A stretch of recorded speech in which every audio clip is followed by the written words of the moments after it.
Bienvenue à The Economy of the Collapse.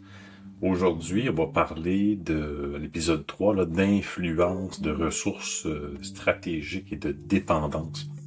Il y a quelque chose qui se passe actuellement au Canada et pour le comprendre, il faut arrêter de regarder en surface parce que le vrai sujet, là, c'est pas la politique au sens traditionnel, c'est la structure. Depuis là, quelques années, le Canada se repositionne autour d'un enjeu central, les minéraux critiques. On parle de lithium, de cobalt, de terres rares, des ressources qui alimentent bien évidemment les batteries, l'intelligence artificielle, différentes technologies militaires, la transition énergétique et dans ce domaine, une réalité domine. Bien évidemment, la Chine contrôle environ 60% de la production mondiale et jusqu'à 85% de la capacité de transformation des terres rares. Donc, mécaniquement, toutes les économies occidentales, incluant le Canada, se retrouvent dans une position délicate, dépendante d'un acteur stratégique étranger. Là, on le voit, le gouvernement Carney tente de se repositionner avec la Chine. Et pourtant, le Canada continue d'approfondir là, des liens économiques avec, il faut quand même le dire, un pays qui est autoritaire et communiste. En 2024, on parle d'investissements qui ont dépensé 100 milliards de dollars. Donc, ce sont certaines projections là, au niveau des investissements chinois au Canada qui, de leur côté, pourraient atteindre jusqu'à 100 milliards supplémentaires aussi dans les prochaines années.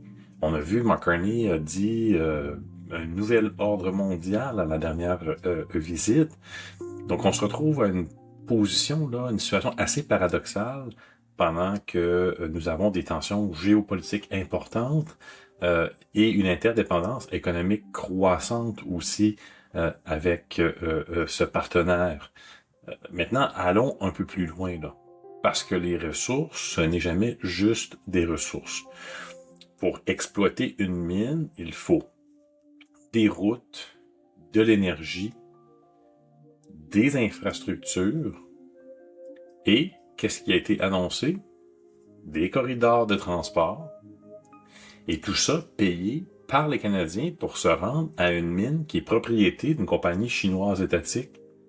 La vraie question, c'est pas seulement est-ce que c'est un bon investissement pour le Canada, mais qui possède cette mine-là? Et qui finance l'infrastructure pour aller à cette mine-là? Qui contrôle la chaîne d'approvisionnement? Qui capte là, la valeur à long terme de ces investissements-là?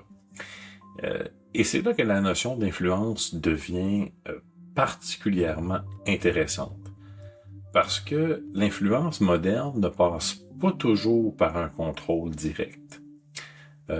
Parfois, elle passe par des trucs un petit peu plus subtils, comme des annonces d'investissement, des partenariats, la dépendance ou les dépendances économiques qui sont recalibrées vers certains pays, l'accès à certains marchés aussi. Et ces préoccupations-là, d'ailleurs, liées à l'influence étrangère, là, ne sont pas du tout théoriques. Hein. Et des rapports et des analyses ont documenté des tentatives d'influence politique de la Chine, même que Mark Carney a dit que la plus grande menace au Canada, c'était la Chine en élection, des interférences dans les processus démocratiques de l'espionnage industriel, des réseaux d'influence liés à des organisations étrangères, des postes de police chinois au Canada même. Mais encore une fois, le point important ici n'est pas de pointer du doigt uniquement. Parce que le point, c'est de comprendre le système qui s'explicite devant nous. Parce que lorsque tu combines une dépendance économique, une pression géopolitique, de la compétition pour les ressources, de la fragilité au niveau des chaînes d'approvisionnement pour ces minerais-là, tu obtiens un environnement où les décisions ne sont plus uniquement domestiques. Elles sont influencées par des contraintes externes. Et c'est là que le vrai risque commence à apparaître. Pas nécessairement dans la corruption directe, mais dans la dépendance structurelle. Parce qu'une fois qu'un pays devient dépendant, ses marges de manœuvre diminuent, ses décisions deviennent contraintes, ses priorités peuvent être influencées indirectement. Et ça, c'est beaucoup plus difficile à détecter pour les citoyens. C'est beaucoup plus subtil, mais aussi beaucoup plus puissant, parce que on ajoute à ça la perception publique. On est capable de dire, on fait une annonce, c'est pour les Canadiens. Et c'est là que les citoyens peuvent commencer à croire que des intérêts externes peuvent influencer les décisions. Brookfield est toujours assis à la table. La confiance commence à s'éroder. Et une fois que la confiance est atteinte, les institutions ne s'effondrent pas immédiatement. Elles s'affaiblissent. On tente de contourner des élections en obtenant des transfuges politiquement, progressivement. Donc la vraie question n'est pas uniquement est-ce qu'il y a de la corruption? La vraie question est à quel point le système est exposé à une influence qui peut le corrompre. Parce qu'un système qui est exposé, c'est un système qui est très vulnérable. Et comme le disait si bien Mark Carney, la Chine est la plus grande menace pour le Canada. C'est pas une histoire uniquement de la Chine. C'est pas une histoire uniquement du Canada. C'est réellement une histoire à savoir au niveau de la dépendance, de l'influence et de la structure de pouvoir. Et là, quand tu commences à comprendre les dépendances, tu comprends les motivations derrière les décisions. Et c'est ce qu'on tente de faire dans The Economy of the Collapse.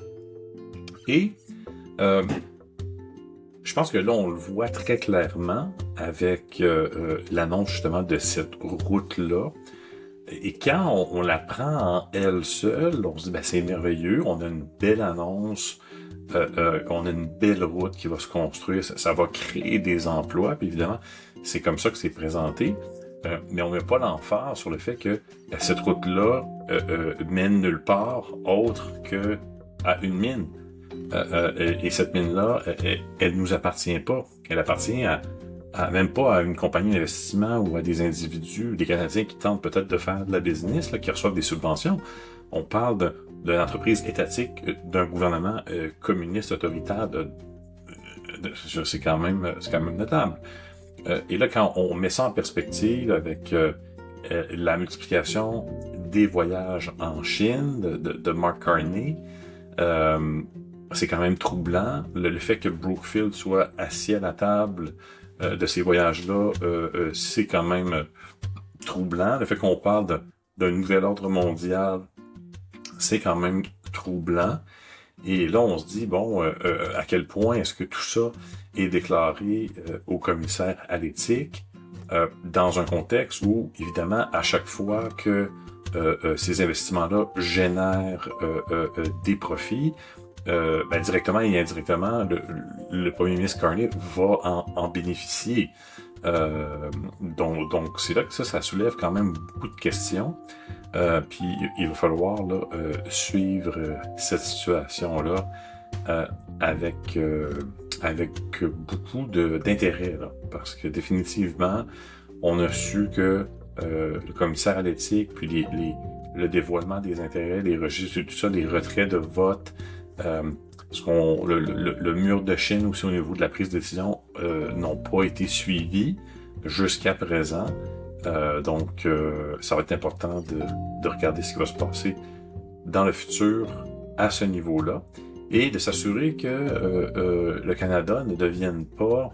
Évidemment, le Canada n'a pas du tout la même force que la Chine, mais c'est comme comparer un aigle avec un moustique en termes d'ampleur, en termes de force, même en termes juste d'ampleur démographique, ne serait-ce que même économique. Et la question aussi à se poser dans ce contexte-là, c'est pourquoi est-ce que si on met de côté le TDS, là, le Trump Derangement Syndrome, là, qui semble particulièrement affecter même les Québécois, encore plus que les Canadiens. Donc, si on met ça de côté, en quoi ça fait du sens de renier notre voisin, là, qui en fait est la seule protection qu'on a pour pas que la Chine nous envahisse ou que les Russes nous envahissent par l'Arctique ou prennent le contrôle de l'Arctique. Donc, c'est les États-Unis avec NORAD qui assurent la sécurité du Canada. On va pas se faire croire qu'avec notre vingtaine d'avions qui la moitié du temps sont pas capables de voler parce qu'ils ont toutes sortes de problèmes techniques, parce qu'ils datent de 40-50 ans, qu'on est capable d'assurer la sécurité. Je veux dire, la Chine ou les Russes peuvent venir, ils font ce qu'ils veulent, il n'y a personne qui va les arrêter autre que les États-Unis. Ça, c'est la réalité réelle. Donc, pourquoi pas avoir un peu de courtoisie et de négocier avec notre partenaire? Parce que, évidemment, on partage les mêmes valeurs démocratiques, on partage notre économie, on partage une frontière, on partage une culture, une histoire, on partage une langue au niveau de l'anglais quand même, puis la plupart des Québécois consomment en anglais la musique américaine, Hollywood, etc. On aime y voyager, donc pourquoi ne pas se tourner vers les États-Unis pour faire la meilleure entente inimaginable? On dit on va joindre à l'Union européenne, alors que c'est sur un autre continent, et on a la plus puissante des unions, là, qui est les États-Unis, juste à côté de nous, et qui serait ouvert même à nous prendre comme un territoire ou un État qui s'ajoute à l'Union. Et comme ça, on sera encore plus puissant économiquement, plus fort. Il faut se le rappeler, ce qui a fait la force des États-Unis, c'est leur union, là. Le fait qu'ils se sont, dans l'histoire, rapidement réunis, ça a permis aux États-Unis de devenir l'hégémon mondial. C'est quelque chose d'enviable. Si on mettait notre ego de côté, autant sur le point des droits, de la puissance, de l'économie, etc., ne serait-ce que de pouvoir voyager librement entre les deux pays, ça serait merveilleux. Et évidemment, ceux qui ont le TDS vont dire non, on peut pas se rapprocher comme ça des États-Unis, etc. Mais dans la foulée, vont se tourner, vont dire ah oui, mais on peut se tourner vers l'Union européenne. Et c'est quoi dans le fond l'Union européenne? C'est une espèce de copie pâle des États-Unis où on prend des pays pour les mettre ensemble, on fait union, puis il n'y a plus de frontières. Donc comme les 50 États, il n'y a pas de frontières entre les États, comme entre les 10 provinces, il n'y a pas nécessairement de frontières à traverser d'une certaine façon. L'Union européenne a fait la même chose beaucoup plus tard, dans un processus de nation building, comme qu'on pourrait dire, et de vouloir dire, on pourrait se joindre à l'Union européenne, c'est avouer qu'on pourrait se joindre aux États-Unis et puis voyager librement avec les États-Unis. Donc, ça aussi, c'est intéressant et à réfléchir pourquoi est-ce que ce gouvernement-là ne regarde pas ça. Et là, évidemment, quand on voit que Brookfield a beaucoup à gagner avec toutes ces rencontres-là avec la Chine, on commence un petit peu à comprendre pourquoi. Sur ce, on se dit à la prochaine épisode, épisode 4. Donc, merci d'être là pour The Economy of the Collapse.